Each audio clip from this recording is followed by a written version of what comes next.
Hello lovely people, welcome back to this week's new video. I'm starting a new reading vlog. Oh my gosh, I felt like I hadn't done one in a while. It has been July since I did one. Right now, oof, my tripod.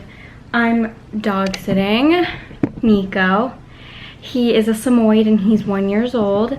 He is a bit mischievous. I just finished chasing him around. He got hold of 3 coasters and the kitchen towel like 3 separate times. So I did a bit of chasing around. But anyway, I just wanted to talk about some books with you guys. I just finished a book on Friday and I went to Barnes & Noble to buy the sequel, but they only had the mass market paperback edition, which I didn't really like, so I decided to just order it. But that book is Unsub by Meg Gardiner. I literally just went to the library to return a book and decided to look around. No, Nico, he's gonna eat my tripod. And I found this, and Unsub sounded familiar to me because of Criminal Minds. No. And it sounded like a good book, right? Like I would enjoy this crime mystery book. Yes, can you sit? You don't want to, you wanna leave? Okay. This book was so amazing. It's actually, I think, gonna be a trilogy. I need to be able to focus without you panting in my face. Thank you so much. So this book follows Detective Caitlin Hendricks, cool name, and her father was actually also a detective who in his time was chasing this serial killer who goes by the Prophet. And this is the sign of Mercury, which he uses as a symbol in his murders. The Prophet is an Unsub, which if you watch Criminal Minds or are an FBI agent or a true crime buff, you'll know means unknown subject. He actually resurfaces after 25 years, I think. And at this point, her father is retired and Caitlin decides to join the case and figure out who the son of a bitch is. He has these twisted messages. It really reminded me of a Criminal Minds episode, as well as the entire show of The Following that starred Kevin Bacon. It was really cool. Just when I was thinking about who this murderer is, a chapter in his perspective actually showed up, which I thought was very cool and interesting and something that I just like hadn't been expecting, and the timing was just uncanny. So as soon as I finished this one, I went to Barnes & Noble the same day. I was dog sitting in Union Square, so I was around the area, went there, got it, was already loving it, but I just didn't like how small it was. So that I feel like a whole book haul is coming soon. Currently I am reading Defy Me by Tahereh Mafi. I am over halfway through. This is the 5th book in the series and I'm on page 224. This is so like, oh my god, I really love this series, but the 5th book just took this huge, I feel like a U-turn that I wasn't expecting. So again, this book is told in the perspective of multiple characters. I just know nothing about the series anymore, I feel like. I don't know how I feel about it. I am really enjoying it, but I'm kind of just like, what the fuck is happening? And a lot of this, I feel like the fantasy or like the sci-fi-ish parts are coming out in this book. I feel like I know the powers are like, oh, that's totally sci-fi, but it just became so normal to me that now there's more science parts of like all this new science that wouldn't be possible in our life or our current time is coming up in this book. So I'm just like, oh my gosh, didn't see this coming. Should this be happening? What's going on? I am flying through it. I hope to finish it today. I actually only do doggy daycare for Nico, so he comes twice a week. But tonight I have to go rush over back to the Union Square for Apollo Popo, who is the dachshund that I have a video for. I think I'll link it. I want to say it's here. I do want to say it's here. And I will be staying over for a couple days there, so I want to be able to finish Defy Me today so I could bring new books.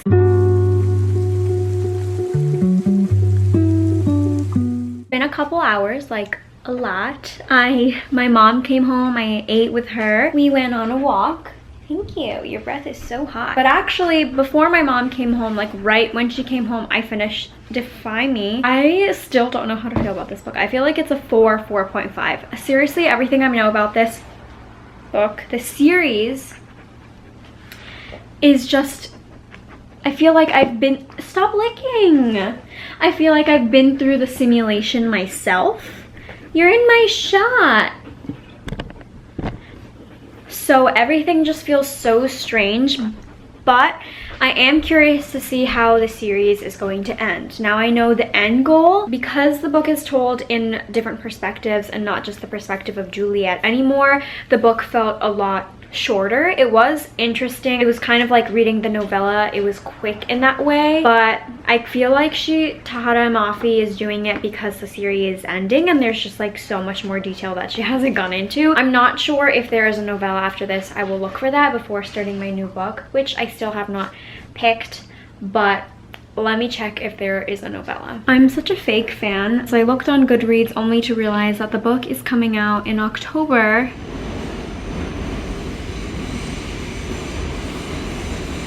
I only have one other clip today other than the one that I filmed this morning, and I think it's me reading Bringing Down the Duke on the subway to my workout class. First of all, my thighs were murdered in that class, and I think I'm gonna stick to the dance classes there rather than the workout classes. Anyway, I did do bunch of reading, obviously, so I'm on page 207. I'm hoping to finish the book by tomorrow because I don't think I have enough time left today to finish it, but I wanted to let you guys know where I was in the book.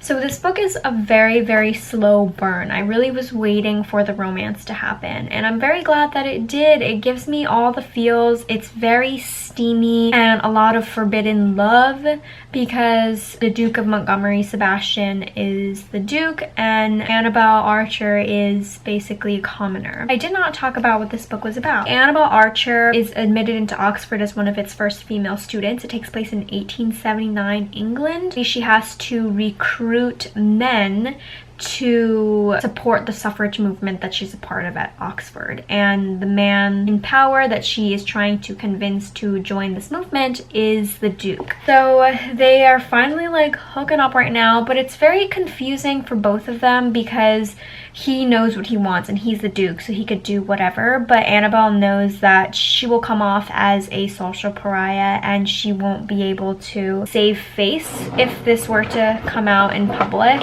We're at this moment in the book where they're talking about the terms right now. I'm really enjoying the book so far. It was, like I said, a slow burn, so at first I wasn't sure if I was like enjoying it or not. I kind of was like, okay, this is good, but the steamy parts are very steamy. I think I'm gonna read a little before I go to bed.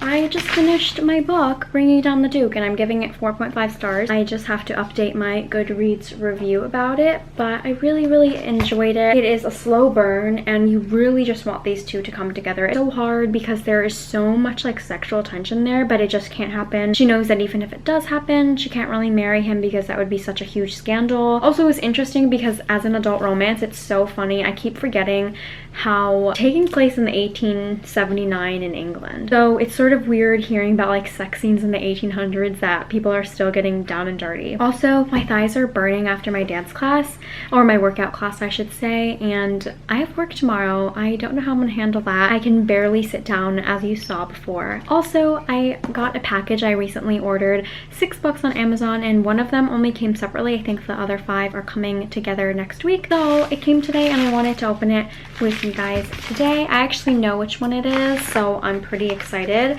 It's a book I haven't read before by an author that I truly love, that I've read pretty much every single book by her already. I was very surprised when I was looking through Amazon to books to add on my wish list, and I was like, holy crap, I've never read this. Why not? And I've loved all of her other books, so that's why I took the jump into reading it. And I didn't also realize that it was going to be a hardcover because it definitely wasn't priced as a hardcover. It was $7 for a hardcover. And this book is dun, dun, dun, dun, The Trespasser by Tana French, and it's actually still in wrapping. Oh, it's a book of the month. That's why I kind of wanted to keep my book of the months separate. Does this mean this person never opened this book from the book of the month and just knew that they didn't want it? How terrible. Oh, I don't know how I feel about this being a book of the month. I don't want to return it, but because it was such a good deal for a hardcover, but I want to keep my book of the months separate than my actual books just because I want it to look different and clean and separate from each other. So this is The Murder Squad. The books always take place in Ireland, and this follows Antoinette Conway. She was one of the detectives that I've read about before. Her partner, Stephen Moran, is the only person who seems glad Antoinette is working there. Antoinette is tough, but she's reaching a... I've read this before. I've read this book. Why did I not know? I'm so confused why I didn't think that I recognized this book. I'm sort of now disappointed that I received it in a book of the month because I recognize the book and I've read it before. Okay, babe. I finished my book and I have 3 books. Can you help me choose which book I should read next? Are you listening? 2 of them, one of them is actually the color of your shirt. Okay, the first one, classic. I don't even need to tell you the synopsis. It's Harry Potter and the Chamber of Secrets, okay? Things You Save in a Fire by Katherine. This is a book of the month. My last book is one of my favorite authors called The Rest of the Story, which I've talked about in one of my Barnes & Noble hauls before. Dun, dun, dun, dun, dun, dun. We have a winner! Oh, really? Is it only because you know the book? We have a winner. Awesome. Great. That should be a quick... I was telling Coda like how many my book goal, because I've already surpassed my Goodreads goal, which was 75 books, and I've just finished my 80th book. And so my goal now is 100, and we were figuring out my schedule, like how many books I should read by the end. And since we have work, again, I say this so many times, I don't get to read a lot on the weekends because I have work. So I think this should be hopefully a quick and easy read, right? Ooh. Hello, good morning. I woke up just a little bit ago. My phone fell and my package arrived, so I wanted to unbox that with you. It came earlier than I thought it would. Here we go. I'm so excited. God damn it. Okay.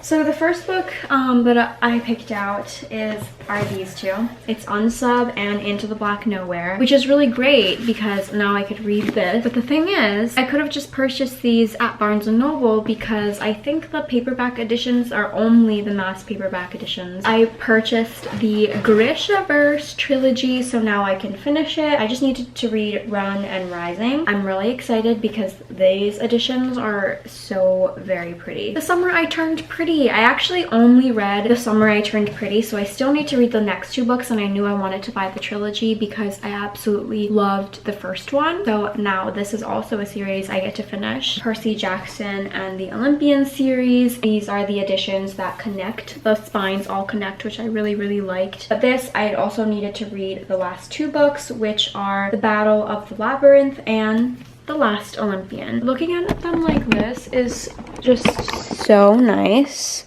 Wow. And then these guys, I don't know what I'm gonna do. I'm gonna look into if there are other paperback editions, but if not, I'm gonna return these and I'm just gonna get the hardcovers. As you can see, I am quickly running out of space for my shelves. Up here, I have my Japanese books, and then I always just kept this. It feels sad to get rid of this. Like, my sister even kept hers. I might be able to clean up. It's some mix of English and Japanese picture books, and then some, like, my tap shoes and, like, other junk. Oh my god. And I freaking didn't unhaul already. I need more bookshelves.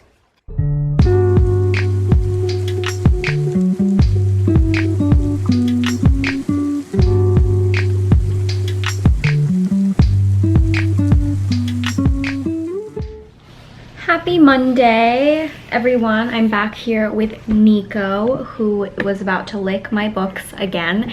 And I'm here to wrap up the vlog. I barely got any clips over the weekend, but the week is over, so I have to finish everything up. So the first book I finished this week was Defy Me. I finished that the first day of the vlog, and I gave that, I think, 4.5 stars. The next book I finished was Bringing Down the Duke by Evie Dunmore, and I gave this 4.5 stars, and I'm now realizing that I still need to write up my review on Goodreads for this. And last night before I went to bed, I finished Harry Potter and the Chamber of Secrets by J.K. Rowling. I'm so excited to move on to the next book. I'm never get tired of the series, obviously 5 stars, and that gives me a grand total of, I think it was was 809 pages. Now, for the full week, that's how much I read. So I want to do better for the next week, the next vlog that I'll be filming. So be on the lookout for that. Thank you so much for watching. Please let me know what books that you read in the week, and I'll see you guys next time.